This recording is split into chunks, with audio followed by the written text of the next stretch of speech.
और अब आपको 1 मिनट में बताते हैं पूरी रिपोर्ट, देश दुनिया में क्या कुछ चल रहा है। महज 1 मिनट के भीतर फटाफट अंदाज में आपको पूरी खबर बताएंगे। सबसे पहले बात दिल्ली की। दिल्ली में दरअसल मुख्यमंत्रियों और न्यायाधीशों का संयुक्त सम्मेलन हुआ है। पीएम मोदी ने इस सम्मेलन का उद्घाटन किया, तो वहीं भारत के मुख्य न्यायाधीश एनवी रमन्ना सम्मेलन की अध्यक्षता उनकी ओर से की गई है। पूरी रिपोर्ट आपको दिखाते हैं।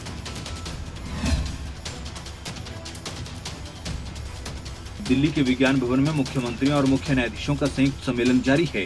पीएम मोदी ने इस सम्मेलन का उद्घाटन करने के बाद कहा कि आज हमारे देश की बड़ी आबादी के सामने न्यायिक प्रक्रिया को समझने में भाषा आड़े आती है। पीएम मोदी ने कहा कि एक गंभीर विषय आम आदमी के लिए कानून की पेचीदगियों का भी है। उन्होंने कहा कि 2015 में हमने करीब 1800 ऐसे कानूनों को चिन्हित किया था जो अप्रासंगिक हो चुके थे। आपको बता दें कि ये सम्मेलन सरकार और न्यायपालिका के बीच एक तरह से पुल माना जाता है। कार्यक्रम में प्रधानमंत्री नरेंद्र मोदी, केंद्रीय कानून और न्याय मंत्री किरण रिजिजू और सुप्रीम कोर्ट के मुख्य न्यायाधीश एनवी रमन्ना मौजूद हैं। वहीं हरियाणा, हिमाचल, पंजाब, उत्तराखंड, दिल्ली और छत्तीसगढ़ के मुख्यमंत्रियों समेत सभी राज्यों के मुख्यमंत्री और सभी उच्च न्यायालयों के मुख्य न्यायाधीश भी मौजूद हैं। इस दौरान कानून मंत्री ने कहा कि जनता को सरल और शीघ्र न्याय दिलाने के लिए हम सभी प्रयासरत हैं। सबका साथ, विकास, विश्वास और प्रयास हमारा मंत्र है।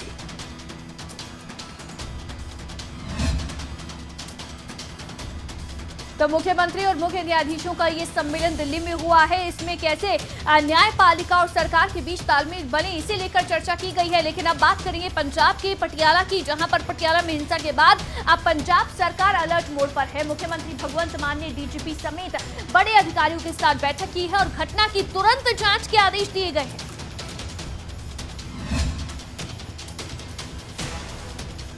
पटियाला में हिंसा के मुद्दे पर पंजाब सरकार अलर्ट भी दिख रही है और सख्त भी।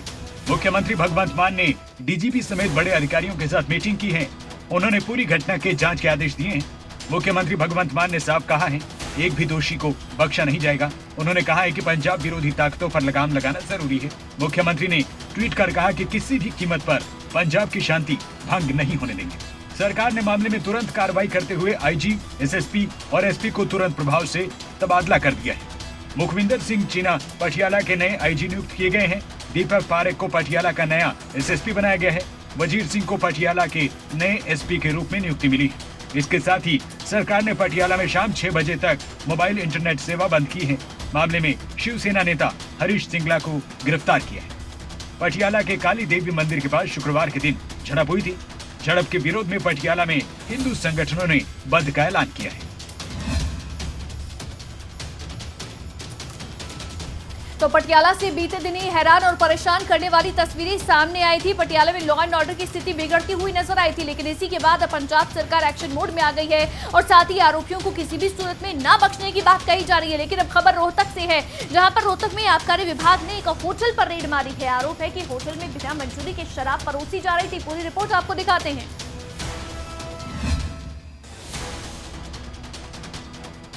रोहतक में मॉडल टाउन में एक होटल में बिना मंजूरी के शराब परोसी जा रही थी। इस बात की सूचना जब आबकारी विभाग को लगी तो तुरंत एक टीम का गठन किया गया और होटल पर छापेमारी की गई। इस दौरान टीम ने पाया कि होटल की पहली और दूसरी मंजिल पर बिना मंजूरी के शराब की पार्टी चल रही थी।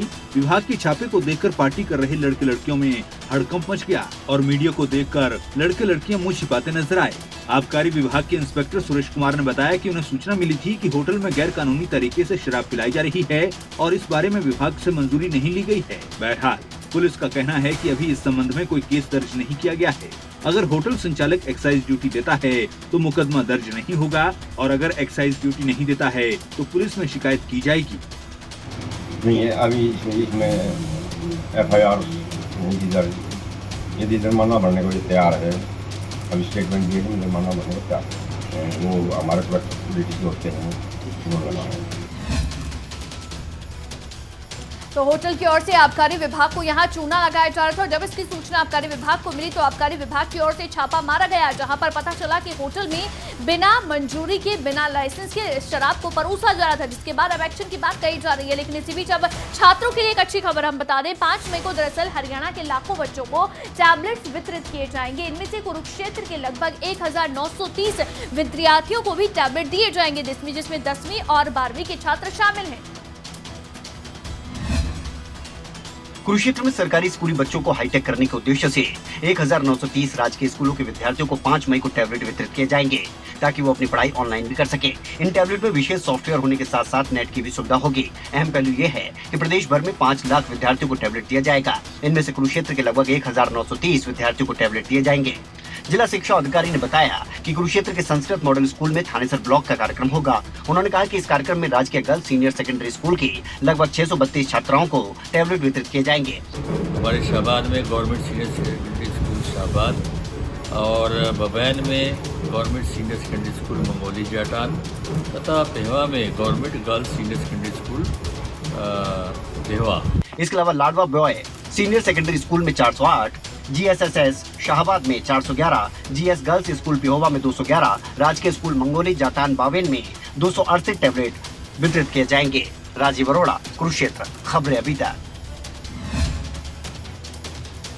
तो 5 लाख बच्चों को 5 मई को टैबलेट वितरित किए जाएंगे। 10वीं और 12वीं के बच्चों को ये टैबलेट दिए जाएंगे, जिसके बाद अब हरियाणा के सरकारी स्कूल के छात्र भी हाईटेक माध्यम से पढ़ाई कर पाएंगे। लेकिन अब खबर पलवल से है। दरअसल पलवल में फर्नीचर के गोदाम में आग लग गई और देखते ही देखते गोदाम आग की लपटों से घिर गया और करोड़ों का माल स्वाहा हो गया।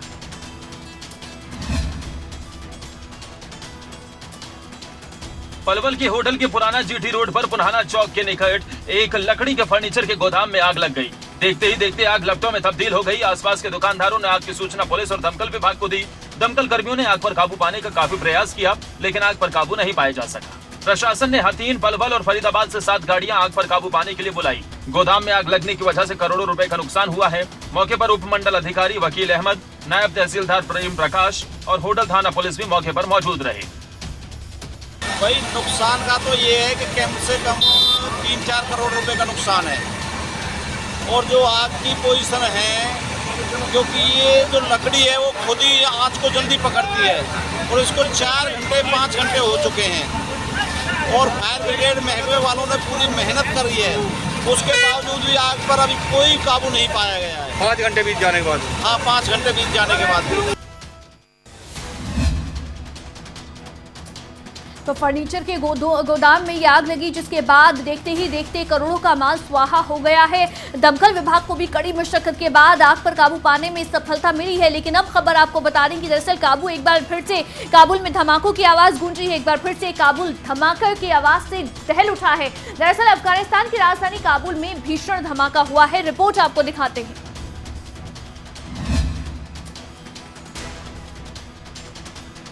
अफगानिस्तान में ब्लास्ट की घटनाएं थमने का नाम नहीं ले रही है, क्योंकि अफगानिस्तान में अभी हिंसा का दौर जारी है। इसके साथ ही यहाँ मासूम लोगों की मौत का सिलसिला भी नहीं थम रहा, क्योंकि एक बार फिर काबुल धमाकों की आवाज से दहल उठा। दरअसल यहाँ की राजधानी काबुल में एक बार फिर मस्जिद में ब्लास्ट हुआ है। तालिबान के एक प्रवक्ता ने बताया कि राजधानी काबुल की एक सुन्नी मस्जिद में भीषण विस्फोट हुआ। बताया जाता है इस धमाके में 10 से ज्यादा लोगों की मौत हुई है। इसके अलावा 20 से ज्यादा लोग बुरी तरह से घायल हुए हैं। इससे पहले 21 अप्रैल को अफगानिस्तान में एक मस्जिद में जोरदार धमाका हुआ था।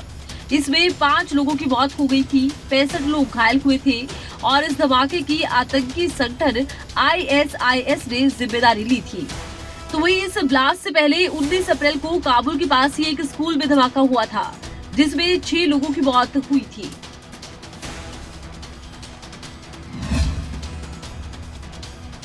अफगानिस्तान पर तालिबान का कब्जा है। कुछ समय तक तालिबान के कब्जे के बाद अफगानिस्तान में शांति जरूर देखी गई, लेकिन अब एक बार फिर से एक के बाद एक धमाकों से अफगानिस्तान दहल रहा है और काबुल में ये एक बार फिर से धमाका है जो हुआ है। लेकिन इसी बीच अब रुक करेंगे एक और खबर का। दरअसल जो बाइडेन ने एक बार फिर से यूक्रेन के लिए अमेरिका के सपोर्ट को दोहराया है। बाइडेन ने रूस की आलोचना करते हुए कहा है कि रूस एक आक्रमणकारी देश है और अमेरिका उसके हमले के खिलाफ यूक्रेन की हर संभव मदद करेगा।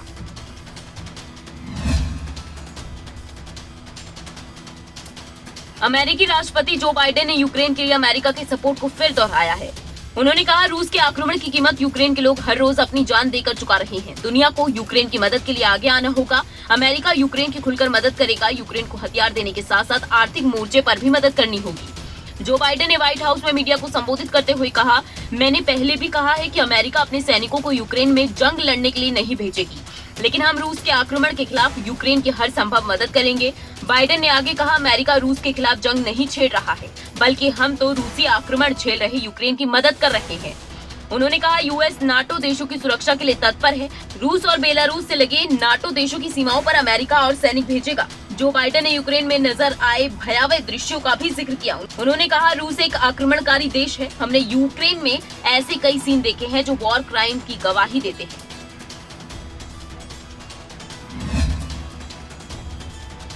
तो रूस और यूक्रेन के बीच युद्ध लगातार जारी है और इसी बीच अमेरिका ने एक बार फिर से यूक्रेन के साथ देने के, यूक्रेन को सपोर्ट देने के की बात को एक बार फिर से दोहराया है और इसी को लेकर एक बार फिर से उनकी ओर से ऐलान किया गया है। लेकिन अब रूस और यूक्रेन युद्ध की ही हम बात करें तो इस बीच आपको बता दें कि रूस और यूक्रेन के बीच जंग लगातार जारी है और इस युद्ध को विश्व युद्ध का आगाज माना जा रहा है। लेकिन दो देशों की जंग में रूसी राष्ट्रपति व्लादिमीर पुतिन ने अब इस जंग में अन्य देशों पर कार्रवाई की बात कहकर विश्व युद्ध की इस खबर को जहां हवा दी है, तो वहीं ब्रिटेन ने विश्व युद्ध के आगाज के दिन पर कयास लगाए गए हैं।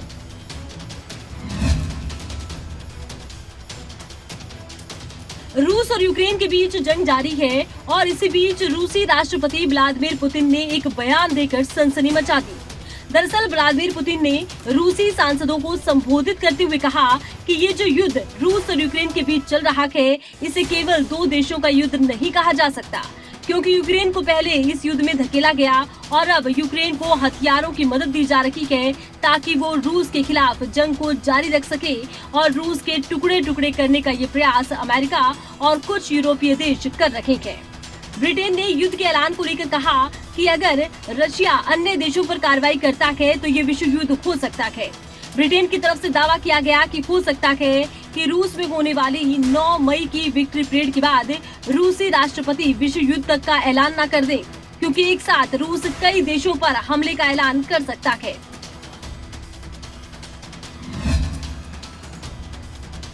तो रूस और यूक्रेन के बीच जो जंग बीते कई दिनों से जारी है, ऐसे में यूक्रेन के सपोर्ट में कई देश उतरे हैं। इसी बीच रूस की ओर से भी बड़ी बात कही गई है और ये कहा गया है कि अगर रूस देशों के खिलाफ कार्रवाई करता है तो ये विश्व युद्ध की तरफ इसका अंदेशा जाता है। तो इसीलिए कयास लगाए जा रहे हैं कि कहीं रूस की ओर से विश्व युद्ध का ऐलान न कर दिया जाए, विश्व युद्ध को ना छेड़ा जाए। इसी को बीच आपको बता दें कि फिलहाल 1 मिनट पूरी रिपोर्ट में वक्त एक छोटे से ब्रेक का है। ब्रेक के बाद फौरन वापस लौटेंगे।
और अब खबर हिमाचल से आपको बता दें, दरअसल कांग्रेस पार्टी में नई जिम्मेदारी मिलने के बाद पूरी पार्टी में अब नया जोश आ गया है। इसी के चलते बड़सर में ब्लॉक कांग्रेस की ओर से जन आशीर्वाद कार्यक्रम का आयोजन भी किया गया, जिसमें बड़सर के विधायक इंद्रदत्त लखनपाल और विधायक राजेंद्र राणा का बड़सर ब्लॉक कांग्रेस के कार्यकर्ताओं ने भव्य तरीके से स्वागत किया।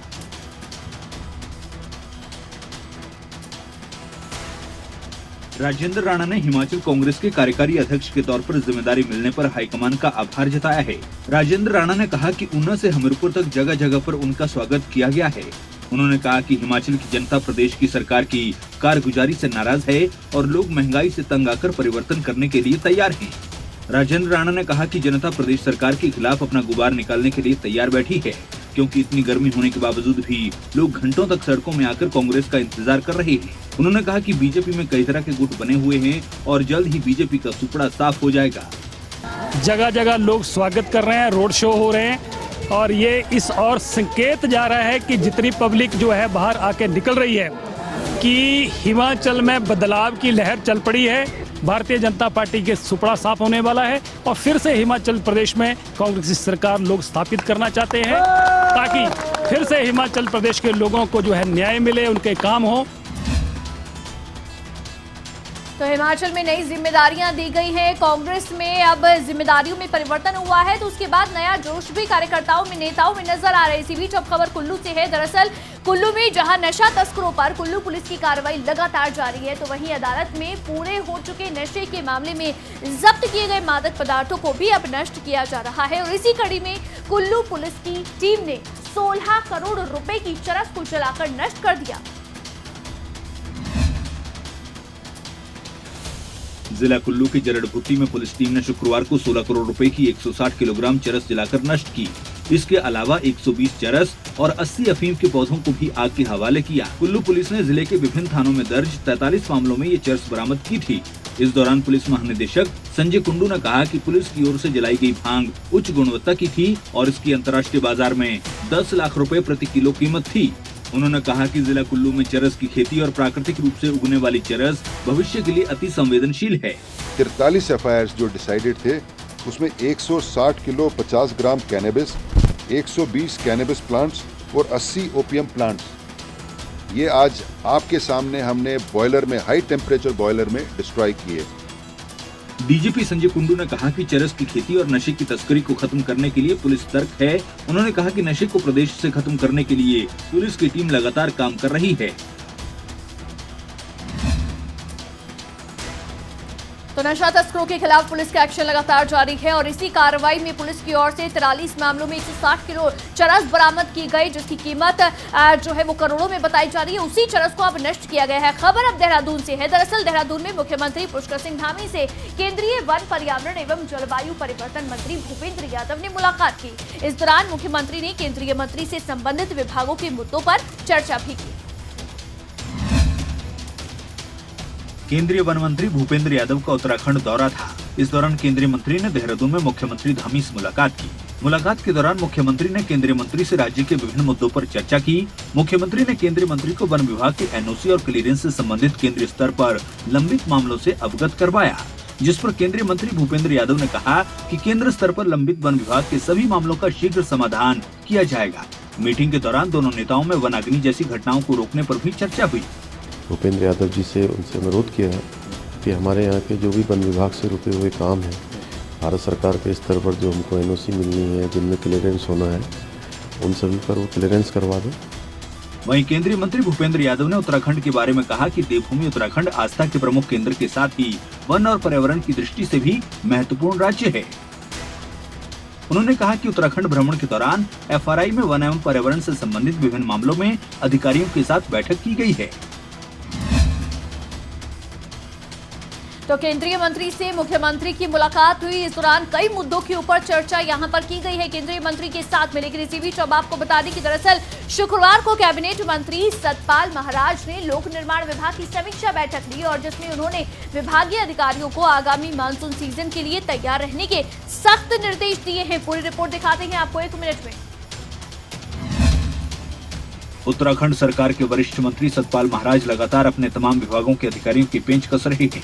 इसी कड़ी में उन्होंने सचिवालय वीर चंद्र सिंह गढ़वाली सभागार में लोक निर्माण विभाग के कार्यों की समीक्षा की। इस दौरान उन्होंने आगामी मानसून सीजन को लेकर विभाग की सभी तैयारियों का जायजा लिया। साथ ही उन्होंने चारधाम यात्रा के तहत आने वाली सभी चुनौतियों से निपटने के लिए अधिकारियों को तैयार रहने के सख्त निर्देश दिए। तैयारियां हमारी बिल्कुल, हम जागरूक हैं, तैयारियां हमारी पूरी हो चुकी हैं। ये बैठक जो थी, ये समीक्षा बैठक थी, इसमें हमने काफ़ी बिंदुओं पर जो है चर्चा की है। खासकर जो हमारे डिपार्टमेंट्स के अंदर जो रिक्त पद हैं उनको भरने के आदेश दे दिए गए हैं। कैबिनेट मंत्री ने देहरादून शहर में खास तौर से स्मार्ट सिटी के कार्यों को लेकर नाराजगी जाहिर की और स्मार्ट सिटी शहरी विकास विभाग, पर्यटन, सिंचाई और लोक निर्माण विभाग की एक स्मार्ट सिटी शहरी विकास विभाग, पर्यटन, सिंचाई और लोक निर्माण विभाग की एक संयुक्त बैठक करने का सख्त निर्देश दिया। उन्होंने कहा कि इन सभी विभागों का आपस में समन्वय स्थापित होना चाहिए। तो कैबिनेट मंत्री सतपाल महाराज की ओर से समीक्षा बैठक की गई और इसी बैठक के दौरान अधिकारियों को भी सख्त निर्देश उनकी ओर से दिए गए हैं। खबर अब करनाल से आपको बता दें, हरियाणा के करनाल के मेडिकल कॉलेज से दरअसल डॉक्टरों की लापरवाही का एक मामला सामने आया है, जहां पर एक महिला की डॉक्टरों के इलाज में लापरवाही के चलते मौत हो गई।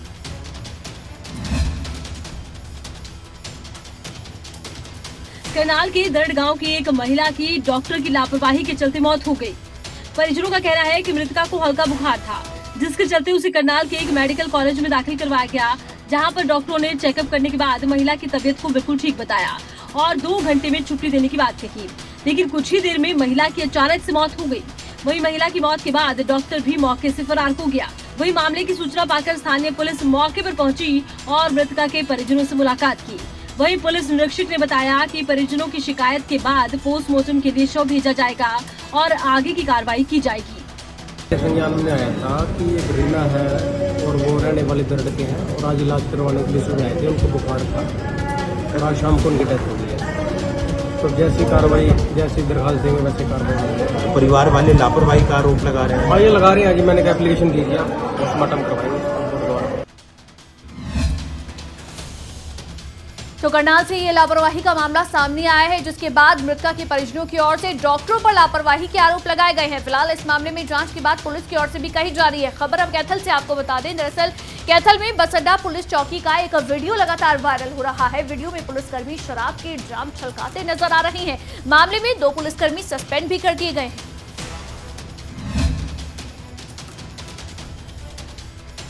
कैथल में एक वायरल वीडियो में बस अड्डा चौकी परिसर में रात को शराब के जाम छलकते दिखाई दिए। पास में ही पुलिस कर्मचारी मौजूद थे। वीडियो में पुलिसकर्मियों के व्यवहार को देखते हुए एसपी मकसूद अहमद ने 2 पुलिस कर्मचारियों को सस्पेंड कर दिया है। वहीं उनके साथ ड्यूटी पर मौजूद होमगार्ड के जवान के खिलाफ भी नियमानुसार कार्रवाई के आदेश जारी किए गए हैं। सोशल मीडिया पर वायरल एक वीडियो में एक व्यक्ति बस में से नकदी चोरी करने के मामले में शिकायत लेकर पहुंचता हुआ दिखाई दे रहा है। इसमें वो व्यक्ति ये आरोप लगा रहा है कि उनकी सुनवाई नहीं हुई। वहीं पुलिस चौकी में ही जाम भी वीडियो में दिखाई दे रहा है। पूछने पर पुलिस कर्मचारी इस बात को वीडियो में स्वीकार करते नजर आ रहे हैं कि चौकी में शराब पी जा रही थी। कर्मचारी ये भी बात कहते हुए सुनाई दे रहा है कि बाहर से एक कर्मचारी आया था, वही शराब लिए हुआ था। एसएचओ सतीश कुमार ने बताया कि ईएचसी संजय और एचसी हरप्रीत को सस्पेंड कर दिया गया है। तुरंत प्रभाव से मैंने जो मुलाजिम उसमें वीडियो में दिख रहे थे जो कि शराब पीते हुए या फिर नशा करते हुए, तो उनको मैंने तुरंत प्रभाव सस्पेंड कर दिया और उनके खिलाफ विभागीय जाँच भी होगी।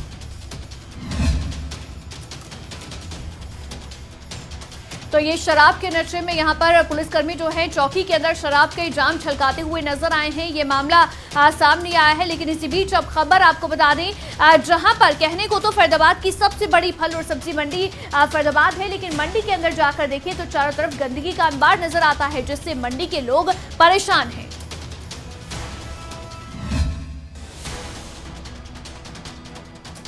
फरीदाबाद की फल सब्जी मंडी में चारों ओर गंदगी फैली है। कहीं गटर खुला है तो कहीं गंदगी के कारण हालात ऐसे हो चुके हैं कि वाहन भी नहीं गुजर पाते। इन सब के बीच मंडी के हालातों की सुध लेने वाला कोई नहीं। वहीं मंडी के सब्जी और फल विक्रेताओं का कहना है कि मंडी में फैली गंदगी की कई बार वो प्रशासनिक अधिकारियों से शिकायत कर चुके हैं, लेकिन इनकी शिकायतों को हर बार अनसुना कर दिया जाता है। अब मंडी की तस्वीरें देख इस बात का अंदाजा लगाया जा सकता है कि मंडी में काम करने वाले फल विक्रेताओं समेत मजदूर कैसी हालातों में काम कर रहे हैं। वहीं अगर ऐसे में बारिश हुई तो मंडी की तस्वीरें पूरी तरह से गंदगी से भर सकती हैं। ऐसे में जरूरी है कि गंदगी को लेकर की जा रही शिकायतों पर जल्द से जल्द कार्रवाई की जाए। इनको ट्रैक्टर ट्रॉली भी मिले हुए हैं उठाने के लिए, ठेका भी दे रखा मंडी का, पर कोई आता नहीं है। देख लो आप फोटो खींचो, वो देखो प्याज कितनी प्याज पड़ी हो खड़ी हुई, वहाँ खड़े नहीं हो सकते आप। 5 मिनट के लिए खड़े होकर दिखा दो। ठीक है, जब मंडी के आदमी घूमते हैं उनको शिकायत क्या करें, उनको नहीं दिख रहा। कहने को तो फरीदाबाद की अनाज मंडी सबसे बड़ी मंडी है, लेकिन यहाँ पर जो तस्वीरें सामने आई हैं वो ये बयां करती हैं, यहाँ की स्थिति को बयां करती हैं कि किस तरह से फल विक्रेता और सब्जी विक्रेता किन परिस्थितियों के बीच यहाँ पर फलों और सब्जियों को बेच रहे हैं। गंदगी का अंबार मंडी में नजर आ रहा है। और इसी के साथ अब 1 मिनट पूरी रिपोर्ट में फिलहाल के लिए बस इतना ही, और आप देखते रहिए खबरें अभी तक। नमस्कार।